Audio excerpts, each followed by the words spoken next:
A paz do Senhor para todos. Neste comentário bíblico, quero fazer uma ressalva, né? Fazer um comentário breve sobre o inferno. Sabemos que o inferno é um local de tormento, um local destinado para o suplício das almas dos perdidos. E há algumas traduções para a palavra inferno, como Seol, Hades, Geena, Tártaro. Ou seja, o Seol, do hebraico, significa o mundo dos mortos, né? Um local de escuridão, lugar de cadeias infernais, lugar de angústia, lugar de sofrimento, lugar onde serão lançadas todas as pessoas que se esquecem de Deus. No Novo Testamento, essa palavra Seol é traduzida revertida para o grego Hades, né, que é o seu correspondente e significa o lugar das almas que partiram deste mundo. E como nós podemos observar no Novo Testamento, há muitas passagens que se referem a isso, né? Também há um outro vocábulo grego chamado geina, que a sua transliteração para o hebraico é Vale de Rinom. É um vale de Jerusalém, um termo usado para designar um lugar de suplício eterno, né? É um local que no Antigo Testamento houve um espaço muito grande ao sul de Jerusalém, onde foi transformado em um lixão e o fogo ficava ardendo continuamente para queimar os lixos. Então, aquilo ali foi ilustrado como o lago de fogo e enxofre, no qual as pessoas, tanto a sua alma como o seu corpo, serão lançadas e ali estarão em tormentos para todo o sempre.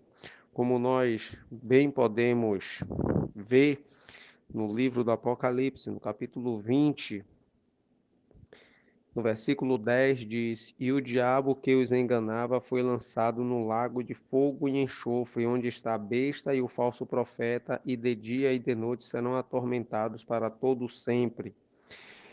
Existe uma condenação eterna, tanto para Satanás e os demônios, como também para todas as pessoas que se esquecem de Deus. Veja comigo em Mateus, capítulo 25, quando há uma referência bem clara sobre isso.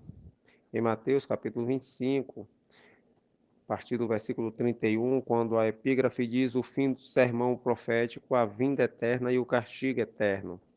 Aqui nós vemos nessa passagem que o Filho do Homem, ele virá em sua glória, e todos os santos anjos com ele. Então se assentará no trono da sua glória, e todas as nações serão reunidas diante dele e apartará uns dos outros.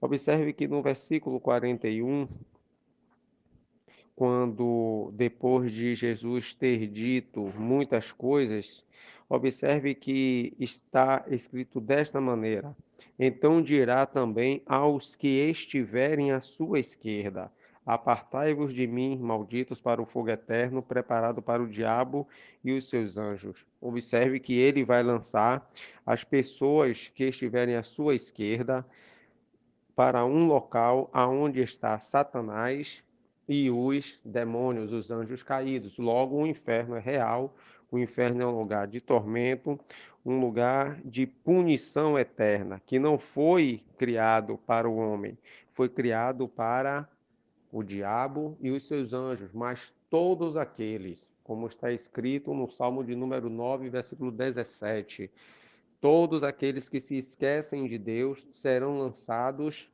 para lá.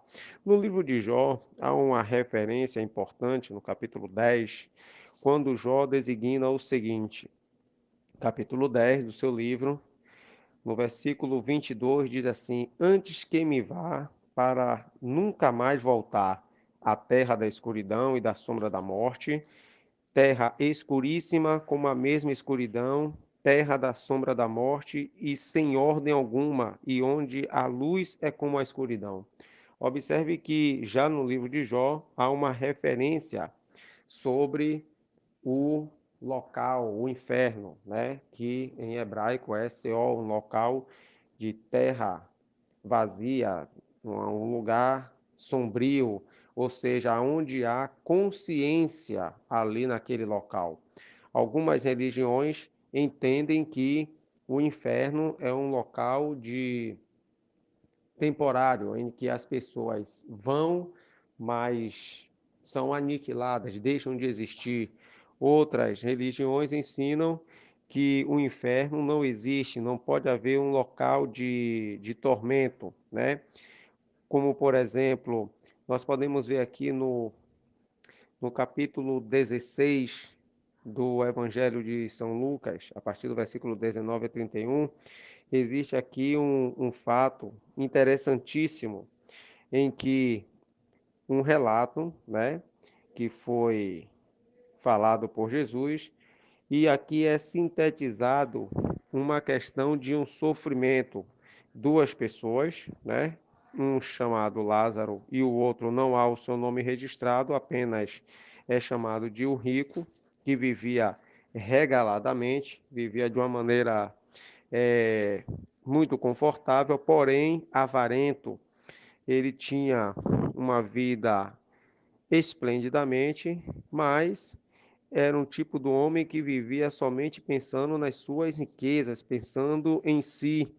Por isso que no mesmo Evangelho de São Lucas, né, há uma passagem que Jesus ele cita algo muito importante. No capítulo 12, diz assim, a partir do versículo 15: E disse-lhes: Acautelai-vos e guardai-vos da avareza, porque a vida de qualquer não consiste na abundância do que possui. E propôs-lhe uma parábola, dizendo: A herdade de um homem rico tinha produzido com abundância. E arrazoava ele entre si, dizendo: Que farei? Não tenho onde recolher os meus frutos. E disse: Farei isto, derribarei os meus celeiros e edificarei outros maiores, e ali recolherei todas as minhas novidades e os meus bens. E direi à minha alma: Alma, tens em depósito muitos bens para muitos anos. Descansa, come, bebe, folga. Mas Deus lhe disse: Louco, esta noite te pedirão a tua alma, e o que tens preparado, e para quem será? Observe que aqui Jesus está sintetizando sobre a questão da avareza, que muitos são ricos, muitos procuram viver uma vida esplêndida aqui na terra, mas sem temer a Deus, sem reconhecer a gratidão, sem ter nenhum sentido de agradecimento a Deus, nem de viver ajudando ao próximo. E aí muitos acabam condenando-se a si mesmo porque o amor ao dinheiro, à riqueza, acaba afastando o homem de Deus. Logo, como todos irão morrer e prestar contas a Deus, esses mesmos aí, eles irão para onde?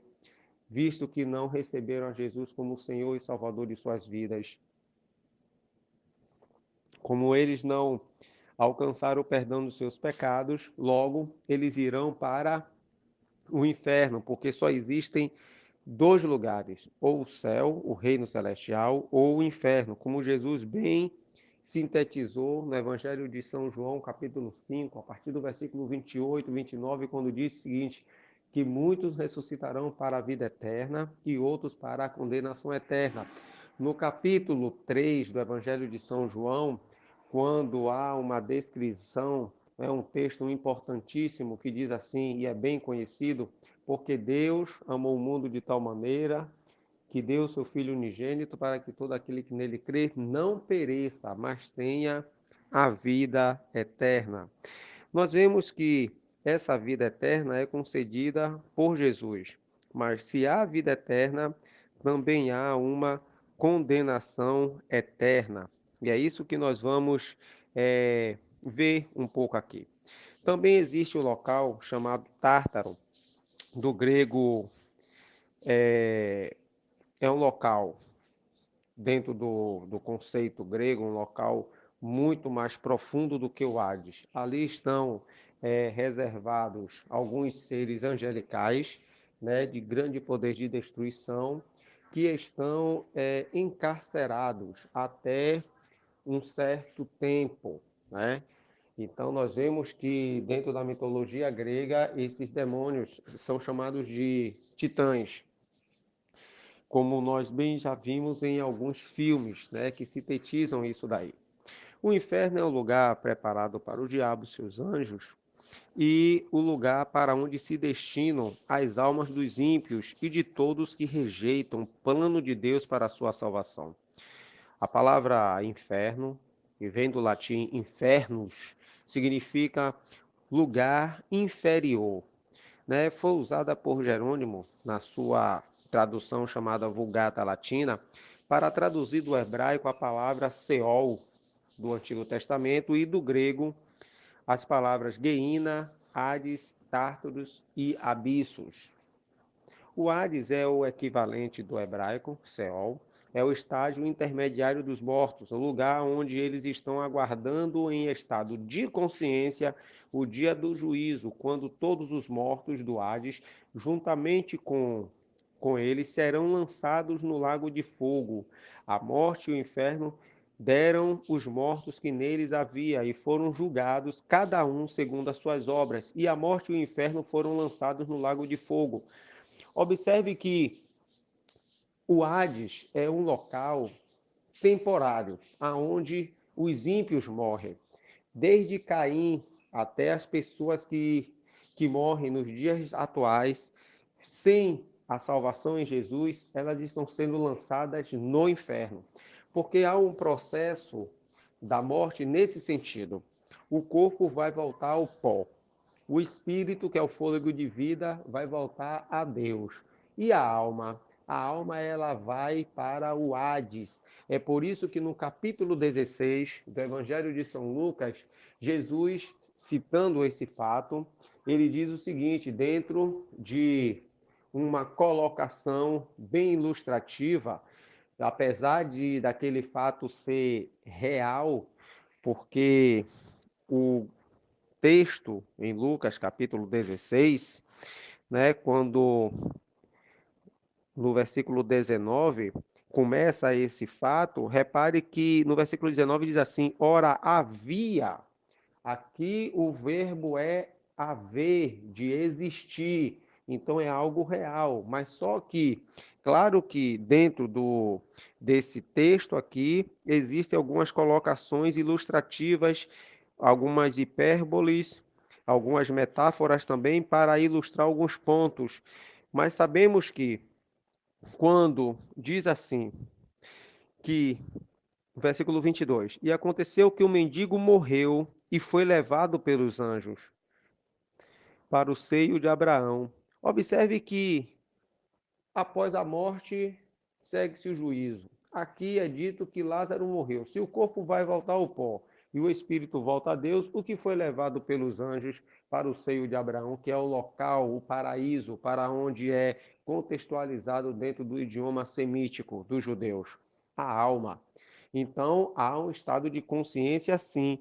Tanto que aí Jesus começa a relatar o seguinte, que o ímpio, quando ele foi sepultado e morreu e foi lançado no Hades, né, onde estão as almas dos condenados, ele então, delirando, ele começa a pedir que pudesse colocar água para ele, mas há um grande abismo entre onde estão os justos e os injustos, há um grande abismo, há uma separação, apesar de que, antigamente, todos desciam para o Seol, todos morriam e desciam para este local. Só que o Seol, ou Hades, é um local amplo, muito grande, extensivo, mas que há uma separação entre a repartição aonde estão os justos e a repartição aonde estão os injustos, visto que dentro do contexto semítico no Antigo Testamento,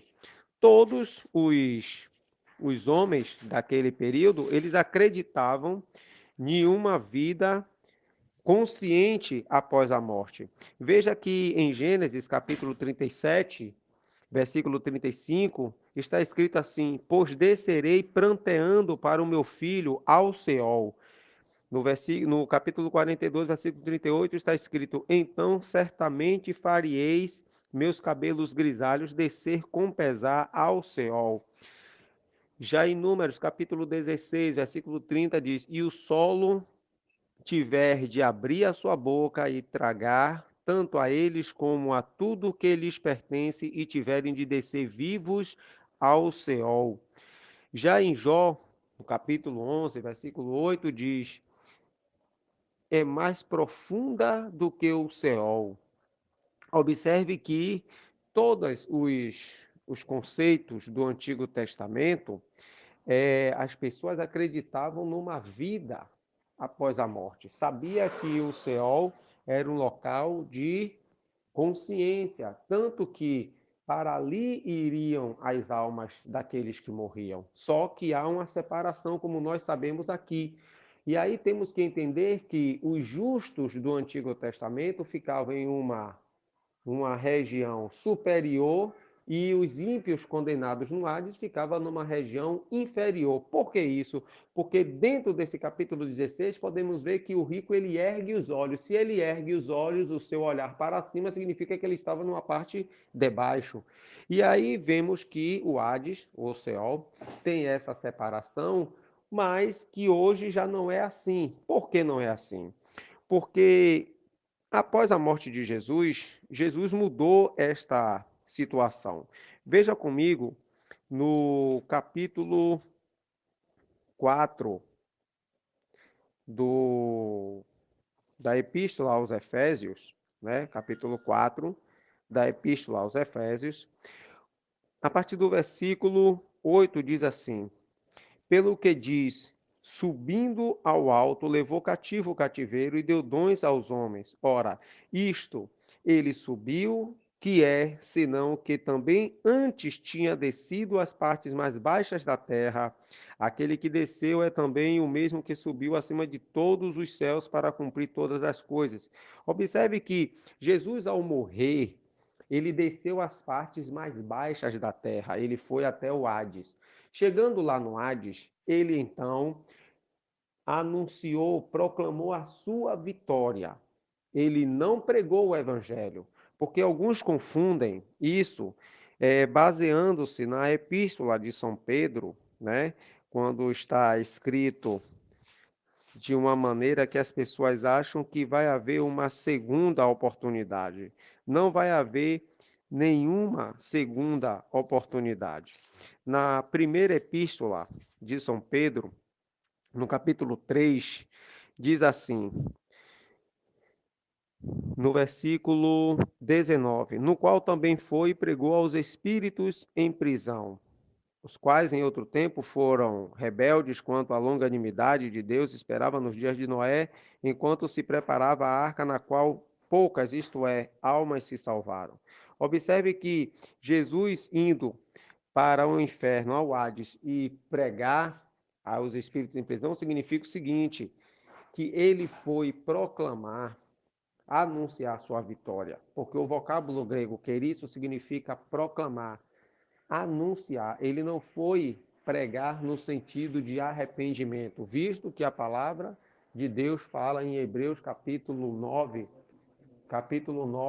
versículo 27, que após a morte segue-se o juízo. Logo, como nas escrituras sagradas estava registrada a vinda do Messias, isso desde o tempo lá dos profetas, então Jesus ele não veio pregar a essas pessoas que já tinham morrido, ele só foi confirmar tudo aquilo que dele estava escrito, porque todos que estão nos céus, na terra e debaixo da terra tinham que ver o cumprimento cabal dessa profecia escriturística da vinda do Messias. Pois bem, então Jesus ele pega os justos que estão no Antigo Testamento e leva para consigo quando ele ressuscita. Isso nós podemos depreciar quando nós, no capítulo 27 do Evangelho de São Mateus, a partir do versículo 52, diz assim: E abriram-se os sepulcros, e muitos corpos de santos que dormiam foram ressuscitados.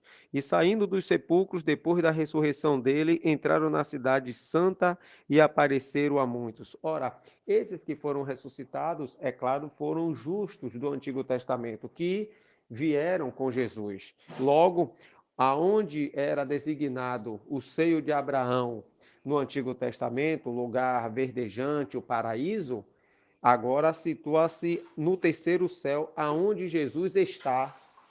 Aonde Jesus está. Por quê? Porque agora, como ele ressuscitou, ele levando essas almas que estavam lá embaixo, essas almas agora estão com ele no paraíso, que situa-se ao terceiro céu, como o apóstolo Paulo, ele bem descreveu na segunda epístola aos Coríntios, capítulo 12, versículo 7 em diante, entendeu? Que retrata a respeito de quê? Do paraíso, quando ele diz assim, na segunda epístola, capítulo 12, a partir do versículo 2 em diante, ele diz: Conheço um homem em Cristo que há 14 anos, se no corpo não sei, se fora também não sei, foi arrebatado ao terceiro céu. Observe que aqui ele fala do paraíso. Pois bem, mas dentro dessa questão toda sobre o inferno é um local real, é um local em que as pessoas elas morrem e são condenadas dentro dos seus pecados, porque elas não se arrependeram, logo elas não podem adentrar no céu, elas têm que ir para um local de punição.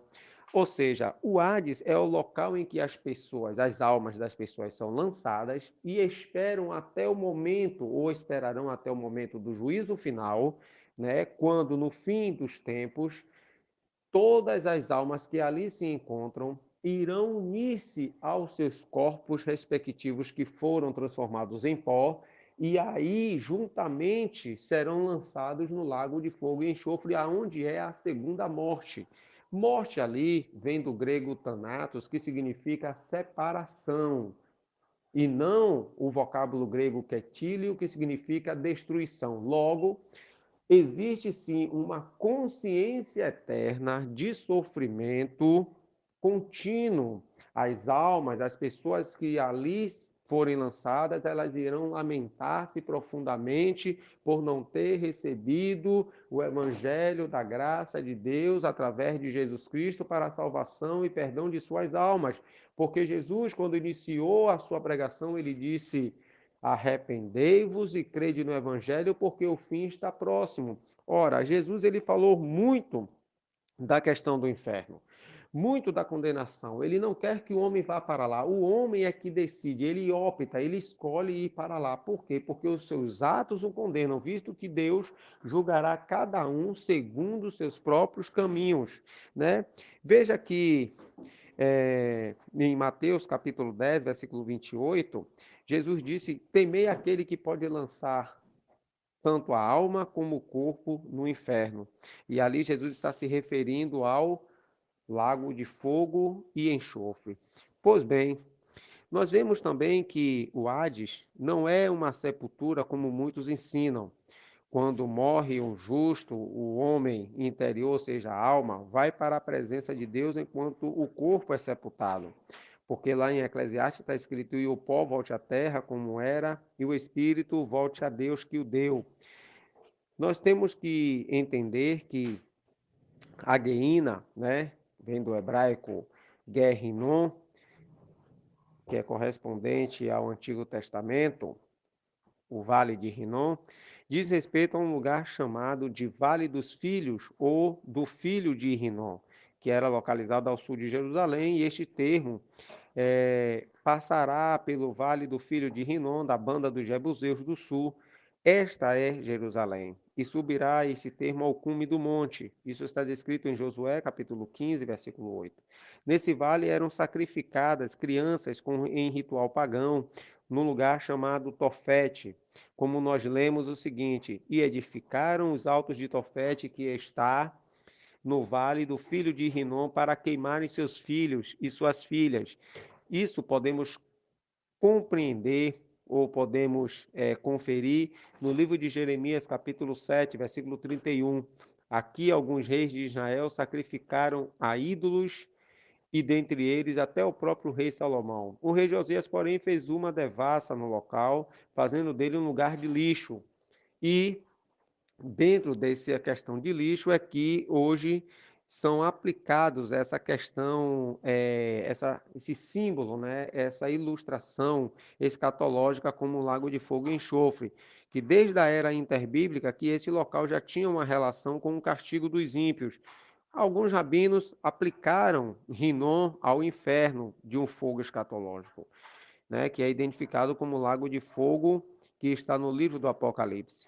Na época de Jesus, esse vale ele ardia diariamente e era um local de monturo e de lixo.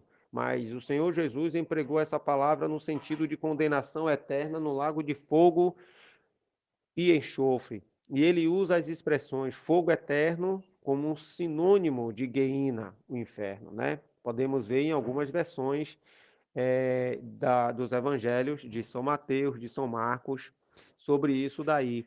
Tanto no capítulo 9 do Evangelho de São Marcos, a partir do versículo 45, 46, 47, 48. Temos também o vocábulo grego chamado tártaro, que é uma palavra grega que só aparece uma vez no Novo Testamento, né? Isso está descrito na epístola a São Pedro, capítulo 2, versículo 4, que diz assim: porque se Deus não perdoou aos anjos que pecaram, mas havendo-os lançado no inferno, os entregou às cadeias da escuridão, ficando reservado para o juízo. O inferno mencionado aqui já é o Tártaro, né? Que em grego aparece indicar um lugar de suplício para os anjos rebeldes até o dia do julgamento deles. Ou seja, todos os que se rebelaram serão lançados no inferno, que é um local de tormento. Ora, e aí podemos racionalmente entender o seguinte: se Jesus disse em Mateus capítulo 25 que para aquelas pessoas, aquelas nações que forem julgadas e que serão colocadas à sua esquerda, ele disse assim: apartai-vos de mim, vocês serão lançados no inferno, que foi preparado para o diabo e seus anjos. Ora, se o inferno é um local de suplício para anjos rebeldes, né? E essas pessoas vão para lá, logo essas pessoas também estarão em tormento. Pelo fato de aparecer só uma vez no Novo Testamento, é necessário nós recorrermos até a alguns escritores clássicos para saber o seu significado, porque dentro da mitologia, né, era um lugar para onde iam os titãs ou os deuses desobedientes, e é descrito como um lugar muito profundo que o Hades. Dentro da literatura latina, o Tártaro representa o mesmo que o Hades representava para os gregos. Vigílio, né, dentro de um dos suas literaturas, como Eneida, descreve a descida de Enéas ao Tártaro, de uma forma semelhante a que Ulisses descia ao Hades, né, que está descrita por Homero. Eram profetas, eram poetas que descreviam ou citavam textos ilustrando uma realidade. Né? Era uma crença na época dos apóstolos de que o Tártaro estava debaixo do Hades. E há na Bíblia outras expressões para designar o lugar de maldição eterna, como abismo, fornalha de fogo, trevas exteriores, fogo eterno, vergonha e desprezo eterno, tormento eterno. Este é o castigo eterno, também chamado de fogo, que nunca se apaga, e fornalha acesa.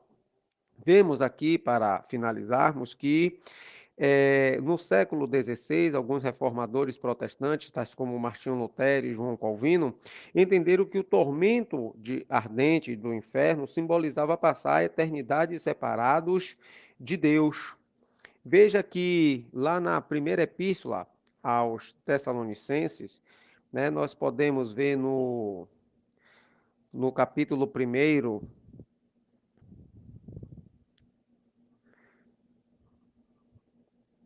na primeira epístola aos Tessalonicenses, perdão, primeira não, segunda epístola, segunda epístola aos Tessalonicenses, capítulo 1, versículo 8 diz assim: Como lá da labareda de fogo, tomando vingança dos que não conhecem a Deus e dos que não obedecem ao evangelho de nosso Senhor Jesus Cristo, os quais, por castigo, padecerão eterna perdição ante a face do Senhor e a glória do seu poder. Veja que há e haverá sim um juízo final, né, uma condenação, um castigo para todos aqueles que esquecem-se de Deus, todos aqueles que andam em uma situação, né, que desobediente à palavra de Deus. Né? Então essas pessoas irão para um lugar de condenação, de tormento, aonde não haverá mais como sair de lá. Por isso que Jesus disse que haverá choro, ranger de dentes, lamentação. Aí Jesus já está falando do lago de fogo e enxofre, aonde a alma e o corpo estarão juntas no mesmo lugar, sendo condenadas. No momento, as almas que encontram-se no Hades, elas estão em tormento, consciente, aguardando apenas o dia de serem lançadas no lago de fogo e enxofre. E lá estarão juntamente com Satanás e os demônios em tormento eterno para todo o sempre. Porque assim como nós estaremos eternamente com o Senhor Jesus, assim também todos aqueles que se esquecem de Deus estarão em tormento eterno para todo sempre, porque amaram mais a impiedade, a injustiça e desprezaram a verdadeira graça, desprezaram o amor de Deus na pessoa de Jesus Cristo, não recebendo o evangelho da verdade para se salvarem. Logo, se não amarem ao Senhor, não amarem a sua palavra, não poderão também estar com ele. Que Deus assim vos abençoe.